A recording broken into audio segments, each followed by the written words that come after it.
इस बीच एक बड़ी खबर का रुख करेंगे। मदरसों में पढ़ाया जाएगा एनसीईआरटी सिलेबस। जी हां, कक्षा 1 से 3 तक पढ़ाया जाएगा एनसीईआरटी सिलेबस। इसी सत्र से एनसीईआरटी सिलेबस पढ़ाने की बात सामने आ रही है। बेसिक शिक्षा परिषद की ही तरह अब मदरसा बोर्ड में भी इस सत्र से कक्षा 1 से लेकर कक्षा 3 तक एनसीईआरटी का सिलेबस पढ़ाया जाएगा। प्रदेश के सभी अनुदानित मदरसों में इस सत्र से ही यह पाठ्यक्रम लागू होगा।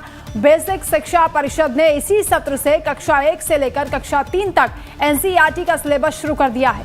मदरसा बोर्ड भी वही पैटर्न फॉलो करेगा जो कि आम स्कूल फॉलो कर रहे हैं। इसके साथ ही ये बड़ी जानकारी इस वक्त मदरसों को लेकर कक्षा 1 से कक्षा 3 तक का एनसीईआरटी सिलेबस का जो पैटर्न है, जो पाठ्यक्रम है, वो इसी सत्र से लागू हो जाएगा। मदरसों को मुख्यधारा से जोड़ने के लिए और जो पाठ्यक्रम एनसीईआरटी में पढ़ाया जाता है वही अब मदरसों में भी पढ़ाया जाएगा। ये बड़ी जानकारी इस वक्त सामने आ रही है। कक्षा 1 से लेकर कक्षा 3 तक एनसीईआरटी का सिलेबस मदरसों में पढ़ाने की बात सामने आ रही है। उत्तर प्रदेश से ये बड़ी जानकारी इस वक्त मदरसों को लेकर बड़ा फैसला हुआ है। एनसीईआरटी का सिलेबस पढ़ाया जाएगा।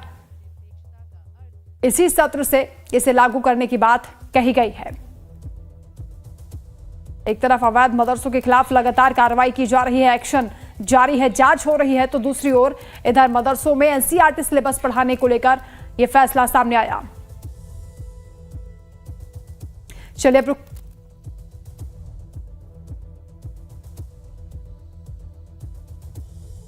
तो उत्तर प्रदेश में मदरसों में एनसीईआरटी का सिलेबस पढ़ाया जाएगा। इसी सत्र से इसे लागू करने का जिक्र हो रहा है। इस वक्त ये बड़ी जानकारी सामने आ रही है। मदरसों को मुख्यधारा में लाने के लिए मदरसों में जो छात्र पढ़ते हैं उन्हें भी जो उत्तर प्रदेश में बाकी स्कूलों में पढ़ाई होती है उसी से जोड़ने के लिए ये फैसला हुआ है। एनसीईआरटी का सिलेबस अब उन्हें पढ़ाया जाएगा ताकि उनका जो भविष्य है वो बेहतर हो सके।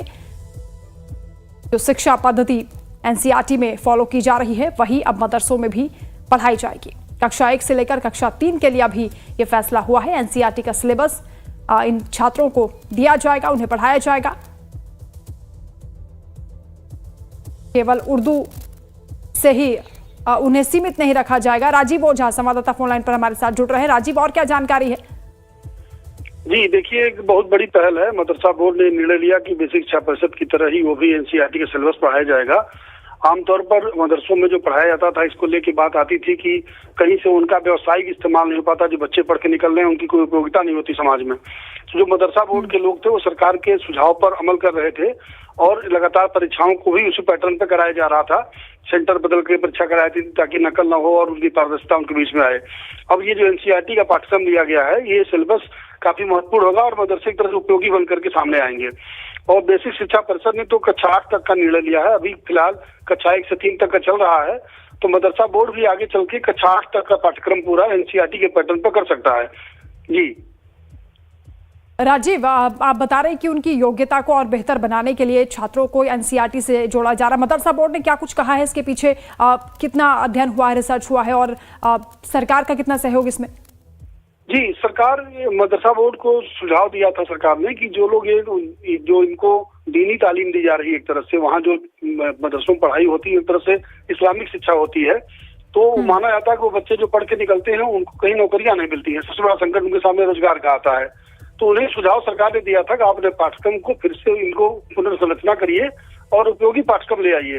तो उसके लिए एक सुझाव के तौर पर दिया गया था कि एनसीईआरटी का पाठ्यक्रम एक अच्छा विकल्प हो सकता है। तो मदरसा बोर्ड ने फैसला ले लिया है कि कक्षा 1 से 3 तक एनसीईआरटी का पाठ्यक्रम पढ़ाएंगे और इसका बहुत बड़ा फर्क आएगा आगे चल करके। और ये आगे चल के कक्षा 8 तक पढ़ाया जाएगा इसको। अभी ये मतलब प्रारंभिक स्टेज पर निर्णय हुआ है कि कक्षा 3 तक किया जाएगा, लेकिन 1-2 वर्षों में ही आगे चल के अगर इनका अच्छा परिणाम सामने आता है, अगर मदरसा बोर्ड के बच्चे इस रुचि दिखाते हैं, तो इससे मदरसों में छात्रों की संख्या भी बढ़ेगी और उनकी उपयोगिता समझ आएगी। तो आगे इसको कक्षा 8 तक पढ़ाया जाएगा। और एनसीईआरटी का पाठ्यक्रम माना जाता है कि इस बहुत ही वैज्ञानिक तरीके से तैयार किया गया होता है, तो मदरसों के लिए काफी उपयोगी होगा वो। जी बिल्कुल राजीव, एक अच्छी पहल के तौर पर इसे देखा जा रहा है। बहुत शुक्रिया आपका तमाम जानकारी के लिए।